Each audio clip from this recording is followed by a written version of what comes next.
চলুন আজকে একটা গুরুত্বপূর্ণ ক্লাস নিয়ে আলোচনা করব। আমাদের কিন্তু এবার ইন্টারভিউ পর্ব আরম্ভ হবে এবং সেখানে কিন্তু একটা গুরুত্বপূর্ণ পার্ট হচ্ছে ডেমনস্ট্রেশন। ঠিক আছে, সেখানে কিন্তু 10 নাম্বার থাকবে। এরপর অনেকে আমাকে ফোন করছে বা মেসেজ করছে, স্যার ডেমনস্ট্রেশনে আমরা কি করে কি করব না করব। তা ডেমনস্ট্রেশনে আমি কতগুলো পার্ট নিয়ে আসবো। প্রথমে আজকে যেটা জানাবো, আপনি ডেমনস্ট্রেশনের সময় কিভাবে কোন কোন ইউনিট চয়েস করবেন, ঠিক আছে, এবং কোন টপিক কিভাবে পড়াবেন। ঠিক আছে, অর্থাৎ ডেমনস্ট্রেশন এ টপিক চয়েস করার সময় আপনাদের কর্তব্য কি আছে, কিংবা টোটাল ডেমনস্ট্রেশন দেওয়ার সময় আপনারা কোন কোন জিনিসগুলোকে মেনটেন করবেন। এইভাবে আমি আজকে টোটাল ক্লাসটা বলবো। তারপর আমি কয়েকটা টপিক আমি নিজে ডেমনস্ট্রেশন ক্লাস করে আপনাদেরকে বুঝিয়ে দেবো কীভাবে ডেমনস্ট্রেশন করতে হয়। চলুন দেখুন, আমার হাতে দুটো পেন আছে, একটা হচ্ছে রেড পেন, একটা হচ্ছে গ্রিন পেন। আমরা সেফ সেফ লাইভে কি দেখেছি যে লাল কালি হলে কি হয়, আমাদের কিন্তু গাড়ি থামিয়ে দিতে হয়, যাওয়া কিন্তু যাবে না। আর সবুজ কালি হলে কি হবে, গাড়ি কিন্তু আমাদেরকে যাই। যেটা আমরা জিও যেটা আমরা নিউ ডিটারমিনেশন কনসেপ্টে বুঝেছি, ঠিক সেরকম এখানে দেখুন, এক জায়গায় আমি সবুজ কালি ব্যবহার করেছি, এক জায়গায় লাল কালি ব্যবহার করেছি। কেন ব্যবহার করেছি, টপিক যখন আমরা নির্বাচন করবেন ডেমনস্ট্রেশনের জন্য কি কোন কোন জিনিসগুলো মাথায় রাখবেন সেটা আমি সবুজ কালিতে লিখেছি হেডিং। আর যখন আমরা ডেমনস্ট্রেশনের জন্য টপিক নির্বাচন করবেন কোন কোন জিনিসগুলো আপনারা বাদ দিবেন বা মাথায় রাখবেন সেগুলো লাল কালিতে রেখেছি, কারণ লাল মানে কি, ডেঞ্জার। চলুন তাহলে প্রথমে আমরা কি দেখে নেব, টপিক নির্বাচন করার সময় আপনারা কোন কোন জিনিসগুলো মাথায় রাখবেন। 1 নম্বর হচ্ছে সহজবোধ্য। আপনাকে এমন একটা টপিক চয়েস করতে হবে, টপিকটা যেন সহজবোধ্য হয়। সহজবোধ্য মানে কি, যে টপিকটা আপনি খুব সহজে ম্যাপ এঁকে, টেবিল এঁকে, ফ্লো চার্ট এঁকে বোঝাতে পারবেন। ঠিক আছে, সেই ধরনের কিন্তু আমরা টপিক নির্বাচন করবেন। ওকে, যেমন প্লেট টেকটনিক হতে পারে, ঠিক আছে, আর্থ ক্রাস্ট হতে পারে, এই ধরনের টপিকগুলো আর কি। আচ্ছা, 2 নম্বর কি, সময় সাশ্রয়ী। আপনারা মাথায় রাখবেন ডেমনস্ট্রেশনে কিন্তু আপনি একা যাবেন না, ওখানে কিন্তু আরও অনেক ছেলে যাবে। তাই আপনাকে মাথায় কিন্তু এখন থেকে প্রিপারেশন নিয়ে নিতে হবে। আপনি 3 থেকে 4 মিনিটের বেশি সময় কিন্তু পাবেন না।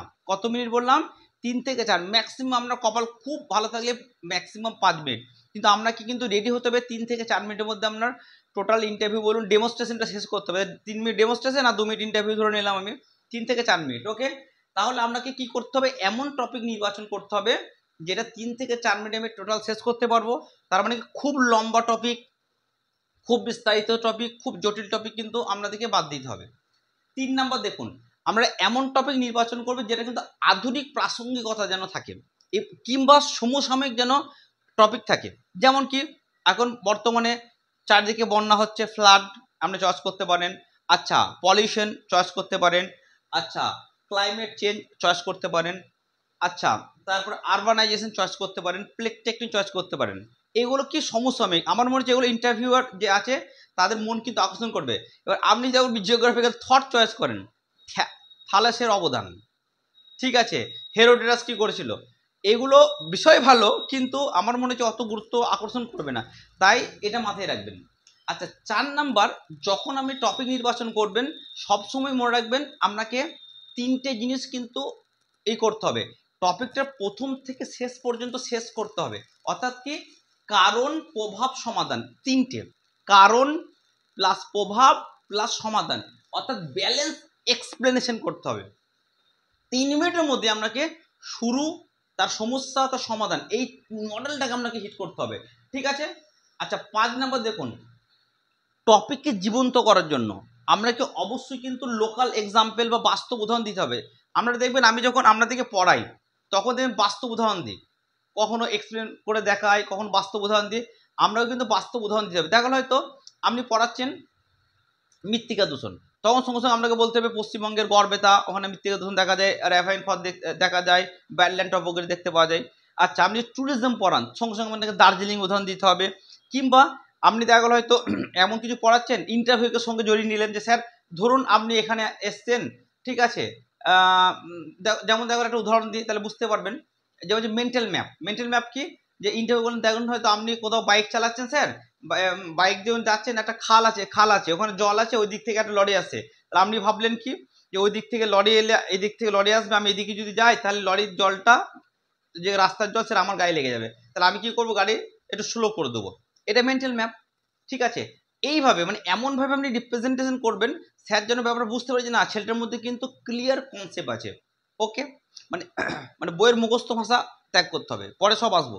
আচ্ছা, তারপরে দেখুন আপনার যে জিনিসটা বা যে টপিকটার পরিষ্কার ধারণা আছে, ওকে, আত্মবিশ্বাস আছে, সেই টপিকটাই নির্বাচন করুন। ঠিক আছে, যেটা ভালো জানেন সেটাই নির্বাচন করবেন। আচ্ছা, 7 নম্বর হচ্ছে আপনারা কিন্তু বিভিন্ন ইউনিট থেকে কিন্তু টপিক নির্বাচন করবেন। তার কারণ হচ্ছে আমাদের ভূগোলে আমি আগেই বলেছি দুটো পার্ট, একটা ফিজিক্যাল পার্ট, একটা হচ্ছে রিজিওনাল পার্ট। ফিজিক্যালের মধ্যে জিওমরফোলজি, জিওটেকটনিক, ক্লাইমেট, বায়োজিওগ্রাফি এগুলো সবারই ভালো লাগে, তাই সবাই কিন্তু এগুলি চয়েস করে যায়। আর বাকি যেগুলো খারাপ লাগে ইকোনমি, জিওগ্রাফি, ইন্ডিয়া, প্র্যাকটিক্যাল, এগুলো কিন্তু চয়েস করে না। এবার দেখা গেল স্যাররা দেখলো আমাদের সাথে চালাকি করে দিল, দেওয়া হয়তো আপনাকে বললো আপনার কোন কোন টপিকগুলো ভালো লাগে বলুন, আপনি তো বললেন জিওমরফোলজি, ক্লাইমেট, জিওটেকটনিক বলে দিলেন, স্যাররা দেখালো বলে যে আচ্ছা তাহলে এইগুলো বাদে অন্য টপিক থেকে আপনি পড়ান, বাস আপনি তখন শেষ। তাই আপনাকে ধরতে হবে ওরা বিভিন্ন অ্যাঙ্গেল থেকে আপনাকে কিন্তু ফাঁসাবার জন্য রেডি হয়ে থাকবে। তাই আপনাকে কি করতে হবে, ব্যালেন্সড চয়েস করতে হবে। আপনি কিছু ফিজিক্যাল থেকে চয়েস করুন, কিছু মানে কিছু ফিজিক্যাল, কিছু প্র্যাকটিক্যাল, কিছু হিউম্যান, কিছু সোশ্যাল, যাতে আপনাকে ও বিভিন্ন অ্যাঙ্গেলে ফেললেও আপনার সমস্যা থেকে বেরিয়ে আসতে পারেন। মানে আপনাকে ধরে নিতে হবে যে কোনো একটা সিচুয়েশন যদি সব থেকে খারাপ হয় সেখান থেকে বেরিয়ে আসার ক্ষমতা আপনার আছে, তো সেই অনুযায়ী কিন্তু রেডি থাকতে হবে।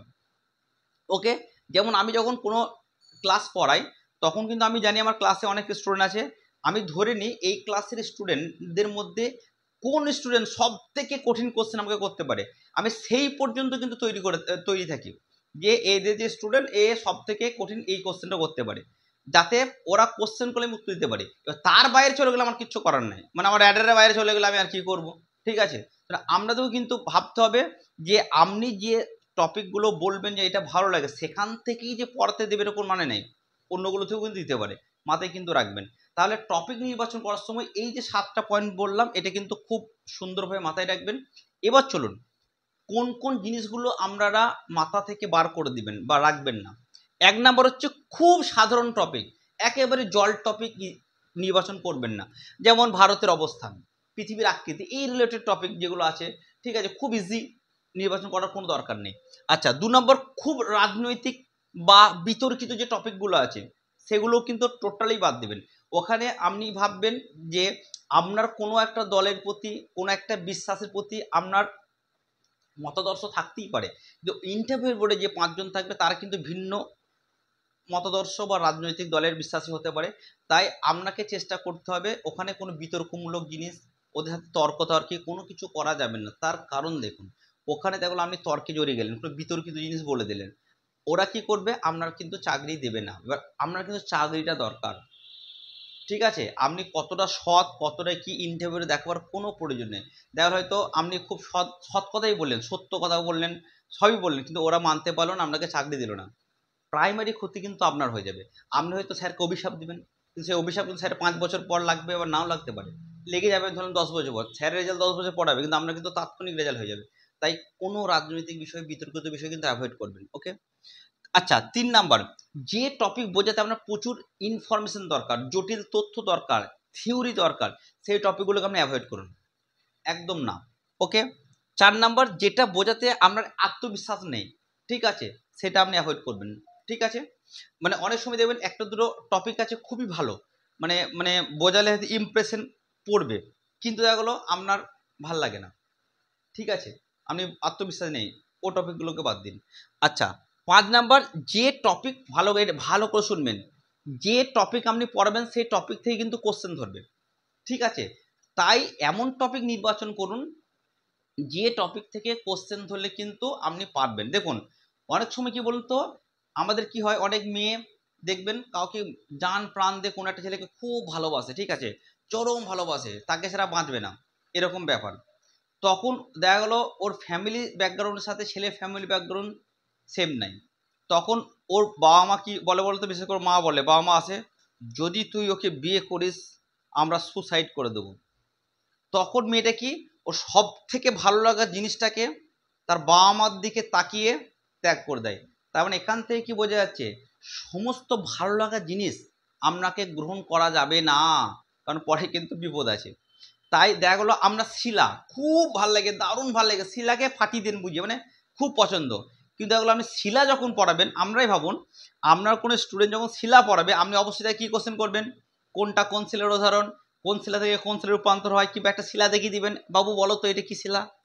এবারে আপনি পারবেন তো কোনটা কোন শিলার উদাহরণ, এই শিলাটা কি শিলা। তাই আপনাকে এই সমস্ত টপিক অ্যাভয়েড করবেন। আপনার খুবই ভালো লাগে, দুর্বলতা আছে, মানে চরম ভালো লাগা, কিন্তু ওই ভালো লাগার মধ্যে বিপদ আছে, সেই টপিকগুলোকে আমরা বাদ দিন। ওকে, তার মানে এখান থেকে লাইফের শিক্ষা, সমস্ত ভালো লাগা জিনিস কিন্তু গ্রহণ করা যাবে না। সেটাকে আপনি যদি অ্যাকোয়ার করতে পারেন তাহলে গ্রহণ করবেন। চলুন, ওকে, এরপরে আমরা কিন্তু পরপর এই যে বিষয়গুলো বললাম, টপিক বাছাইয়ের সময় কোনটা মনে রাখবেন আর কোনটা মনে রাখবেন না, এটা প্রথমে আমরা শিখে নিলাম। এরপর চলুন আরও ধাপে ধাপে আমরা কয়েকটা কথা বলবো, যে টোটাল সামগ্রিক একটা আমি ধারণা দেওয়ার চেষ্টা করব যে কোনটা আমরা করব আর কোনটা করব না। ঠিক আছে, চলুন পরবর্তীকালে আমরা এরপর আমি একটা মডেল আপনাকে দিয়েছি, যে আপনারা যে ডেমনস্ট্রেশন টপিকটা নির্বাচন করবেন, প্রথমে নির্বাচন করলেন, তারপরে সেটাকে আমরা কীভাবে এক্সপ্লেনেশন করবেন তার একটা টাইম বিভাজন করার চেষ্টা করেছি। প্রথমে সেই টপিকে একটা ভূমিকা থাকবে, ঠিক আছে, সেই ভূমিকাটা হবে 20 সেকেন্ডের। ওকে, 2 নাম্বার সেই টপিক রিলেটেড ডায়াগ্রাম থাকবে, 50 সেকেন্ডের মধ্যে আপনাকে ডায়াগ্রাম আঁকতে হবে, ব্যাখ্যা করতে হবে 50 সেকেন্ড, উদাহরণ হচ্ছে 40 সেকেন্ড, উপসংহার হচ্ছে 20 সেকেন্ড, টোটাল যোগ করলে হচ্ছে 180 সেকেন্ড বা 3 মিনিট। তাহলে আপনি যে সমস্ত ডেমনস্ট্রেশন টপিকগুলো নির্বাচন করবেন সেটা বাড়িতে এমনভাবে রেডি করবেন যাতে 3 মিনিটের মধ্যে কমপ্লিট হয়, 3 থেকে 4 মিনিট। ঠিক আছে, এরকম করে আমি নিজের মতো করে টাইম ডিভিশন করেছি। এবার আমরা কিন্তু টাইমটা নিজের মতো করে পরিবর্তন করবেন। সব সময় মাথায় রাখবেন টাইম কিন্তু আপনি বেশি পাবেন না। তার মধ্যে যেমন একটা উদাহরণ দিই, ভূমিকা একবারে শর্টকাট, আমি পান্না স্যার আজকে আমি আপনাদের সামনে প্লেট টেকটনিক পড়াবো, হয়ে গেল, আমি 20 সেকেন্ড টাইম দিয়েছি। ওকে, অতক্ষণ লাগবে না, বুঝতে পারলাম। এবার চলুন, এরপরে আপনাদের হচ্ছে যখন আপনি পড়াবেন আপনার সামনে কিন্তু 5 জন বসে থাকবে। ওকে, আপনার অ্যাটিটিউডটা কেমন হবে পড়াবার সময়। ওকে, দেখুন 1 নম্বর হচ্ছে আপনাকে যেন আত্মবিশ্বাস, কনফিডেন্স, ঠিক আছে, আপনি যখন পড়বেন যেন কনফিডেন্স লাগে, মানে এরকম যেন নয় টেনশন নার্ভাসিটি, বাবার কি হলো, নো, কনফিডেন্স যেন আমাদের থাকে। ঠিক আছে, ইন্টারভিউ চোখে চোখ রেখে কথা বলবেন, স্যার এটা এরকম, আমি জানি আপনারা কিন্তু আপনাদের যে গার্লফ্রেন্ড বয়ফ্রেন্ড থেকে তার চোখে খুব কথা বলেন, চোখ রেখে খুব কথা বলেন, ওই পলিসিটা কিন্তু ইন্টারভিউ চোখে রেখে কথা বলতে হবে। ঠিক আছে, ওখানে যেটা শিখেছেন গার্লফ্রেন্ড বা বয়ফ্রেন্ডের চোখ রেখে কথা বলে, আমি তো তোমার চোখে গোটা পৃথিবী দেখতে পাই, তোমার চোখে আমি আহা কত কি কথা, ওটা হচ্ছে আপনার ট্রেনিং পিরিয়ড ছিল, ওটাকে আপনাকে ইন্টারভিউকে আপনাকে কি ভাবতে হবে, বয়ফ্রেন্ড বা গার্লফ্রেন্ড, ঠিক আছে, আমরা বন্ধু, স্যারের দিকে চোখ রেখে কথা বলা। ওকে, কনফিডেন্স। আচ্ছা, 2 নম্বর যে পজিটিভ, দেখুন আপনি যে টপিকটা পড়াচ্ছেন তাহলে শুধু সমস্যা বলে যাচ্ছেন, সমস্যা শুধু বললে হবে না, তার সমাধানও কিন্তু আপনাকে বার করতে হবে। সবসময় লাইফে কি be positive, all is well. ঠিক আছে, আচ্ছা, তারপর 3 নম্বর, আপনি যখন পড়বেন আপনি কিন্তু ভেবে নেবেন আপনি টিচার বা ম্যাডাম, তাহলে আপনার অ্যাটিটিউডটা কিন্তু টিচার বা ম্যাডামের মতো হবে। আপনি সেখানে ছবি আঁকবেন, ডায়াগ্রাম আঁকবেন, ইত্যাদি করবেন, এক্সাম্পল দেবেন, বাস্তব দিয়ে বোঝাবেন। আচ্ছা, 4 নম্বর, আপনি কিন্তু শান্ত এবং নিয়ন্ত্রিত থাকবেন, মানে কোনো এক্সাইট কিন্তু হবেন না, শান্ত এবং নিয়ন্ত্রিত, cool and calm, like Mahendra Singh ধোনিকে দেখেছেন, যতই পরিস্থিতি খারাপ হোক কিন্তু কুল থাকে, কুল ডাউন থাকে। ঠিক আছে, আর বিরাট কোহলিকে দেখেছেন, উই করে বিরাট কোহলি, ওরকম না, একবারে অ্যাগ্রেসিভ না, ওখানে কিন্তু মহেন্দ্র সিং ধোনির মতো আপনার অ্যাটিটিউড দরকার, নট সৌরভ, নট বিরাট কোহলি। বিরাট কোহলির অ্যাটিটিউড কিন্তু মাঠে ঠিক আছে, কিন্তু ইন্টারভিউর ক্ষেত্রে কিন্তু আমাদের ফলো করতে হবে কাকে, মহেন্দ্র সিং ধোনি, একবারে কুল অ্যান্ড কাম। ওকে, আচ্ছা, তারপর কি হালকা হাসি মুখে কিন্তু আমরা কি করতে হবে, দেখুন পড়াচ্ছেন স্যার এটা সুন্দর করে হালকা হাসি মুখ দেবেন, এখানে কিন্তু মেয়েরা ছেলেদের থেকে এগিয়ে যাবে, কারণ কি একটা কথা আছে না, হাসি তো ফাঁসি, মেয়েরা কিন্তু খুব সুন্দর হাসি দেয়, এখানে মেয়েরা কিন্তু ছেলেদের থেকে বেশি নাম্বার পেয়ে যাবে। মানে আমরা সবসময় কি হাসি মুখে থাকবে নাকি, মানে যেন মনে হচ্ছে এটা নর্মাল ব্যাপার, মানে টেনশন নয়, স্যার এটা বুঝতে পারছেন, স্যার এটা এরকম হবে স্যার, হ্যাঁ ঠিক আছে, এরকম টাইপের। আচ্ছা, 6 নম্বর হচ্ছে আপনার কথাগুলো কিন্তু খুব সংক্ষিপ্ত হবে এবং স্পষ্ট হবে, ছোট ছোট বাক্য ব্যবহার করুন এবং স্পষ্ট বাক্য। খুব লম্বা বাক্য, জুড়ে যাওয়া কথা এগুলো কিন্তু একদম চলবে না। ওই জন্য বারবার বলছি ডেমনস্ট্রেশন কিন্তু আপনাকে বাড়ি থেকে আগে প্রিপেয়ার্ড হয়ে যেতেই হবে। প্রথম কথা আপনাকে স্ক্রিপ্ট রেডি করে যেতে হবে, সেটা আয়নার সামনে বারবার রিপিট করতে হবে, ঠিক আছে? এরকম করে না করলে কিন্তু আপনি ওখানে কখনোই এইগুলো ফলো করতে পারবেন না। আচ্ছা, 7 নাম্বার হচ্ছে আপনাকে দেবেন প্রশ্নকর্তা কোশ্চেন করবে, ঠিক আছে? যখন প্রশ্ন করবেন প্যানিক না হয়ে, যখন প্রশ্ন করবেন তখন প্যানিক না হয়ে কিন্তু আপনি সুন্দর করে শান্তভাবে উত্তর দিন। আর একটা মনে রাখবেন, ঠিক আছে? ইন্টারভিউ যারা আমরা বসে আছে, আপনি কিন্তু সেখানে স্যার বা ম্যাডাম, এবং যারা ইন্টারভিউয়ার তাদেরকে আপনি কিন্তু ছাত্র ভাববেন কিংবা বন্ধু ভাববেন, ঠিক আছে? মনে করবেন আমি সামনে ছাত্র বা বন্ধু আছে, সে অনুযায়ী আপনারা ভাবনা করে পড়াশোনা করবেন। তবে হ্যাঁ, আর একটা কথা বলি, ভাবনার মধ্যে কিন্তু লিমিটেশন আনতে হবে। না দেখা গেলো হয়তো একটা রিলস দেখছিলাম, বাপ আর ছেলে মাঠে কাজ করছে। ছেলে বলছে, বাবা আমি তোমার সাথে কাজ করতে ভালো লাগে না। বলছে, কেন বাপ? বলছে, আমি বন্ধুর সাথে কাজ করতে ভালো লাগে। বাপ বলছে, তাহলে এক কাজ কর, তুই আমাকে বন্ধু মনে কর, কিছু কাজ করছে, ওই একটা বিড়ি দেছো। আবার দেখা গেলো কোনো একটা স্যার আছে, দেবে আমরা প্রায় বলি কোনো স্যার ম্যাডাম তোমরা যদি কোনো জিনিস বুঝতে না পারে 100 বার বলবে, আমরা বোঝাবো। এটা কথার কথা। দেখা গেলো ছেলে বলে, স্যার বুঝতে পারিনি, ম্যাডাম বুঝতে পারিনি, যখন 5 বার বলবে স্যার ম্যাডাম বলে, হ্যাঁ বস বস, কথার কথা। আবার দেখা গেলো অনেক স্যার আছে দেখবেন, ছেলেকে বলে তুমি আমাকে বন্ধু মনে করো, করো তোমার যা কিছু সমস্যা সেগুলো বলো। এবার দেখা গেলো স্যার বয়স 25 বছর, দেখলো কিছু খচ্চর ছেলে আছে, বলি তো স্যার আপনার মেয়েকে আমার খুব ভালো লাগে। ভাবনার মধ্যে লিমিটেশন কিন্তু আনতে হবে। অনেকে এত খচ্চর ছেলে আছে, এপ্রিল ফুল আছে না, ওখানে কি করে কিছু মেয়েদেরকে ট্রাই মারে, বলে দিল যে বলে দি তোমাকে আমি ভালোবাসি। মেয়েরা যদি হ্যাঁ বলতে, ভালো কথা না বললে, হ্যাঁ হ্যাঁ এটা তো এপ্রিল ফুল করছিলাম। তাই আপনাকে ভাবনার মধ্যে কিন্তু কন্ট্রোল হতে হবে। দেখা গেলো তো আমি আপনাকে বললাম যারা ইন্টারভিউ আছে তাদেরকে বন্ধু ভাববেন, ভাববেন, করবেন। দেখা গেলো হয়তো আমরা পড়াতে বললেন, এই শুনছি সেটা বুঝতে পারলি, তুকারি করে দিলেন, ইন্টারভিউ রেগে যাবে। তখন কিন্তু দেখা গেলো আপনি বলতেন না, পান না বলে একটা স্যার ছিল ইউটিউবে আমাদেরকে এভাবে মোটিভেশন করেছিল যে যারা ইন্টারভিউ আছে তাদেরকে বন্ধু মনে করতে হবে। লে ছোটকা, আপনি তো ফাঁসলেন সঙ্গে আমাকে ফাঁসলেন, তখন আমাকে তদন্ত করা হবে। তাই ভাবনার মধ্যে কিন্তু আপনাদেরকে লিমিটেশন আনতে হবে, ঠিক আছে? ভাবতে বলছি বলে যা কিছু ভেবে দিলে হবে না, লিমিটেশন। ওকে, এবার চলুন আর কিছু ইম্পর্টেন্ট কথা বলবো, সেগুলো এবার আমরা ডেমনস্ট্রেশন দেওয়ার সময় কোন কোন আমাদের অ্যাটিটিউড অ্যাভয়েড করতে হবে সেগুলো দেখিনি। 1 নম্বর হচ্ছে আত্মবিশ্বাসহীনতা। আপনাকে এমনভাবে রিপ্রেজেন্ট করবেন না কনফিডেন্স লাগে, যেন বিনা কনফিডেন্স না লাগে। যেমন কি দ্বিধাগ্রস্ত হয়ে কথা বলা, এটা তাই তো, হ্যাঁ, আর থেমে থেমে কথা বলা, স্যার এটা তাই তো, কিংবা আমার মতো ঘেমে যাওয়া, বলছেন মানে টেনশন, প্যানিক, মনে হচ্ছে মানে আপনি টেনশনে আছেন, প্যানিক, এরকম নয় কিন্তু। 2 নম্বর নেতিবাচক। আপনি যেটা ডেমনস্ট্রেট করে শুধুমাত্র সমস্যার কথা বললে হবে না, সেই সমস্যা থেকে কীভাবে আলোর পথে যাওয়া যাবে, সমাধান করা যাবে, সেটা কিন্তু অবশ্যই আপনাকে বলতে হবে। 3 নম্বর নার্ভাস, উত্তেজিত। অনেকে কি বলুন তো, খুব নার্ভাস হচ্ছে, এ বাবা লিখছে, বোর্ডে লিখছে এরকম করে, হাত কাঁপছে এরকম করে। অনেকে হাত কাঁপে না বোর্ডে লেখার সময়, কিংবা বলছে স্যার তাই তো স্যার এটা, স্যার এটা। এই যে নার্ভাসনেস, নার্ভাসনেস কিন্তু আনা যাবে না, ঠিক আছে? হাত পা অতিরিক্ত হাত পা চালানো, নাড়ানো, এই কারণও, ঠিক আছে? স্যার কিছু বললো, তাই তো স্যার, স্যার এটা আমি, স্যার এটা এই করতে, স্যার তাই তো, স্যার এটা স্যার মনে পড়ছে না স্যার, এরকম নো, এরকম করা যাবে না। অব্যবস্থাপনা। অনেক সময় দেখবেন আমরা রিপ্রেজেন্ট করার সময় তথ্য উল্টোপাল্টা বলে দিই। এই পরপর সিকোয়েন্স অনুযায়ী তথ্য দিতে হবে, তথ্য কিন্তু উল্টোপাল্টা বললে হবে না, ঠিক আছে? ডায়াগ্রাম, অবশ্যই ডায়াগ্রাম ব্যবহার করে, অনেকে আবার ডায়াগ্রামই ব্যবহার করে না, ঠিক আছে?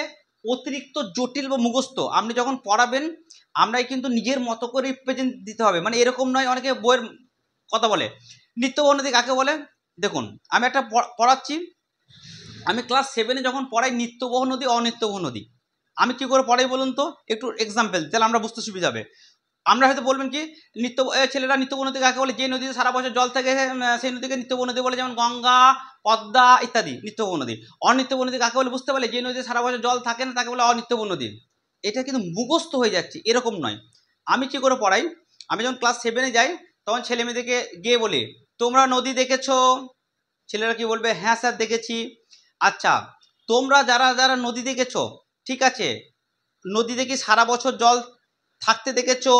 ছেলেমেয়েরা মারপিট করে, স্যার আমি যে নদী দেখেছি সারা বছর জল নাই। কেউ বলে হ্যাঁ স্যার সারা বছর জল আছে। দুজনকে একটু মারপিট করার সময় দিই, দুটো গোষ্ঠীকে। তখন বলে, এক কাজ করো, যারা যারা সারা বছর জল আছে এরকম নদী দেখেছো তারা বেঞ্চে দাঁড়িয়ে যাও, দাঁড়িয়ে গেল।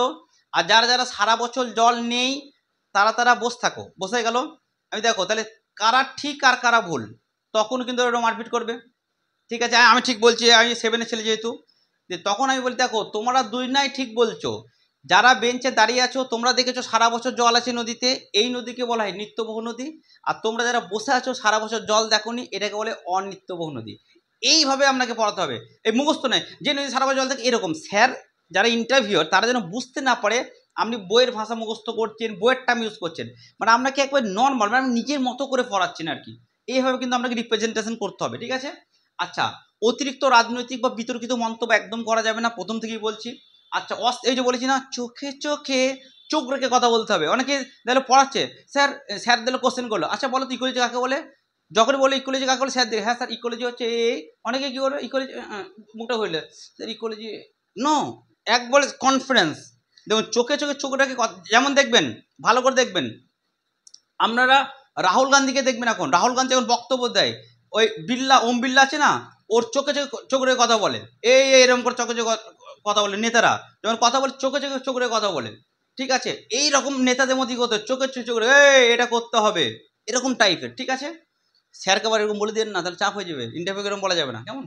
আচ্ছা, তাহলে এইগুলো আপনাকে অ্যাভয়েড করতে হবে। আর একটা ভালো করে বুঝবেন, আমরা যে টপিকটা পড়াবেন সেই টপিক কিন্তু যে ডাটাগুলো দেবেন একেবারে কারেন্ট ডাটা এবং তথ্য, মানে খুব বেশি ডাটা দেওয়ার প্রয়োজন নেই।